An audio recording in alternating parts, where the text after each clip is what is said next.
Are you dreaming of a vacation on the Greek islands? Then you're going to love this video. We'll start our island hopping adventure on the popular Greek island of Rhodes, one of the largest. Then we'll explore Symi, considered one of the prettiest Greek islands. And finally, Kalymnos, less known by tourists and ideal for outdoor sports enthusiasts. We'll see picturesque port towns, magical beaches, and also we'll try some tasty Greek food. And I'll give you practical tips too. But first, let me show you exactly where we are. Rhodes, Symi, and Kalymnos belong to the Dodecanese island group in the East Aegean Sea, close to the Turkish coastline. I'm kind of obsessed with the Greek islands, so I'm really excited to show you some highlights today, starting here in Rhodes. Our first stop is the beautiful town of Lindos. This is a must when you come to Rhodes. It's packed with history. The area has been inhabited for over 4,000 years. So pretty. I suggest doing the steep uphill walk to the ancient Acropolis of Lindos, a 4th century BC temple devoted to the goddess Athena Lindia. I made it! And it's closed. Amazing. I have no idea why, but you know, that's part of what happens when you travel, right? Expect the unexpected. And I wasn't the only one unaware the site was closed extra days for Orthodox Easter. Yep, it's cats only today. But here's a sneak peek of what you'll see when you visit. And a couple of practical tips. Rhodes is one of the largest Greek islands, and you'll find many direct flights here from all over Europe. There's accommodation for all types of travelers, from large hotels to cute boutique B&Bs. And now for another important part of Greek culture, coffee. Kalimera. I would just like a freddo espresso. Yes. Λίγο ζάχαρη. A little bit of Yeah. sugar, of course. Okay, I use Greek, but I wanted to say that here you can speak English. Everyone will understand you. They're very used to international tourists. Thank you. Yeah, sure. Freddo espresso, this is basically just espresso whipped up with ice. And by the way, in Greece, you can pay with credit card pretty much everywhere.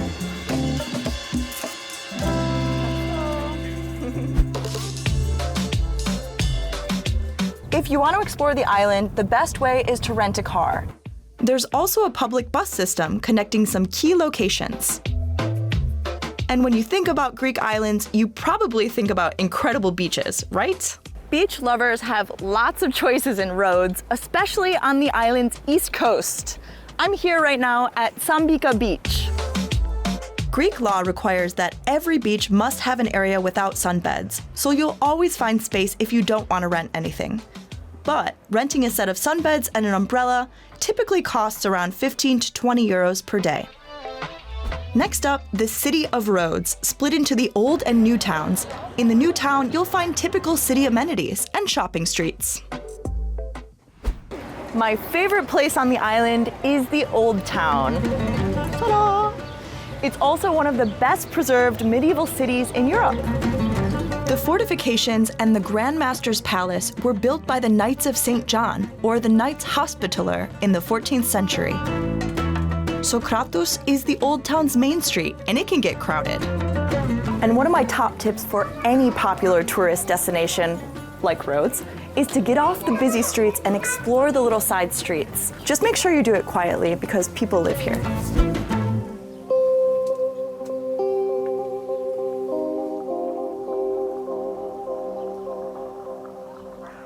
Rhodes was under Ottoman rule for around 400 years, and the architecture left from this period gives the old town a very special character.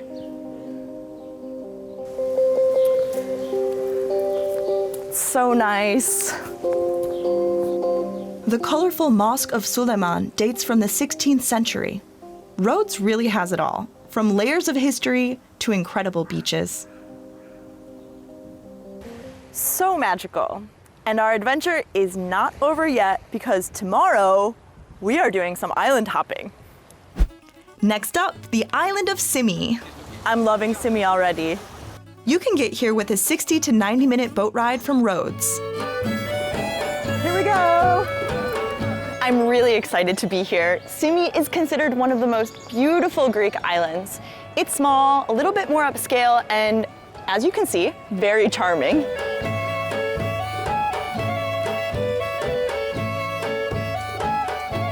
We're here in the port town of Yalos, which is famous for these very, very beautiful, colorful neoclassical buildings. These were the result of a wealthy period of shipbuilding and sponge diving. But something unusual is happening here today. So as I'm walking around, I keep seeing people like Mary who are wearing these beautiful traditional Symiot outfits. So I asked what was going on, and she explained to me that today's a very special day and there will soon be a parade. So we get a chance to see her and Orestes wearing the traditional outfits of Symi. Paradosia kaola. It was the anniversary of May 8th, 1945, when defeated German troops surrendered the Dodecanese Islands.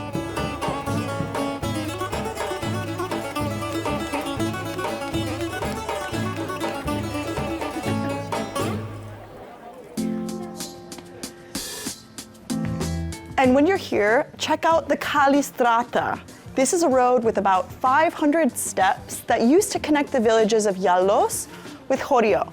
And if you're not afraid of a little bit of walking, you'll be rewarded with really amazing views. It's really cool to have a different perspective too. Symi is small, around 60 square kilometers. To get around, you can take a local bus or rent a car, like I have today. We are crossing the island.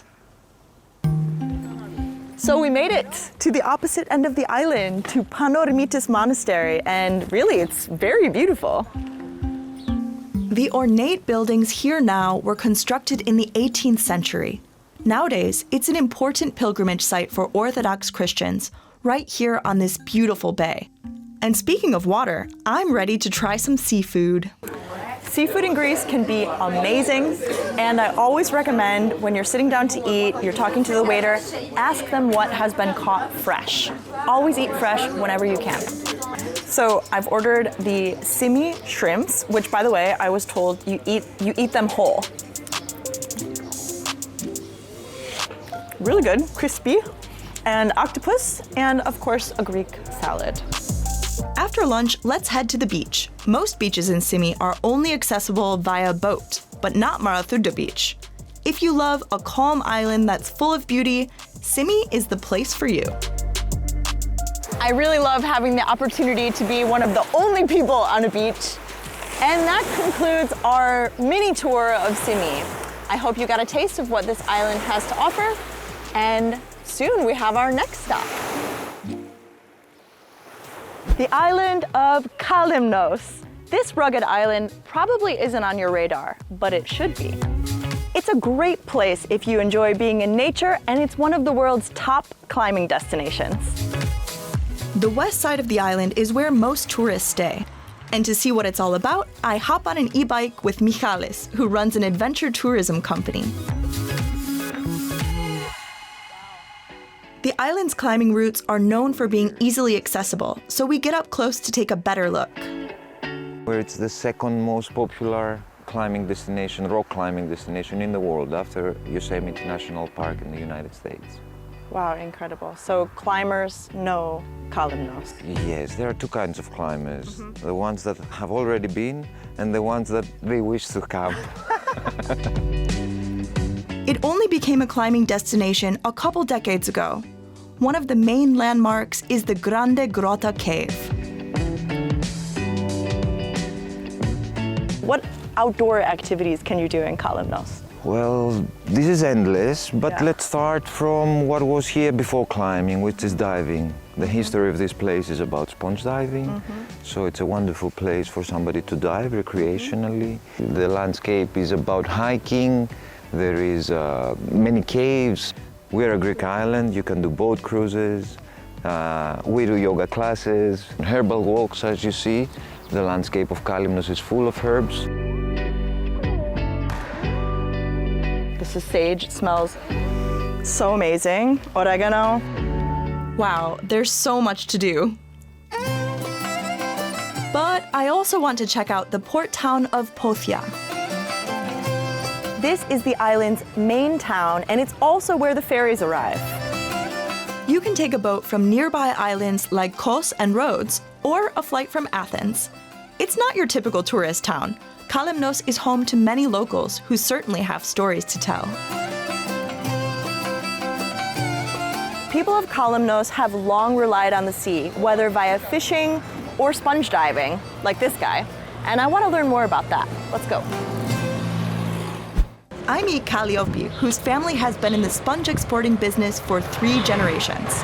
Yasu, welcome to our warehouse, the Thank sponge you. warehouse of Kalymnos. Ooh, thank Sponge you. diving has been an Welcome. important source of income on the rocky island for centuries. People did not have any alternatives to live. They have to support their families. So they became sponge divers because they were very familiarized with the sea.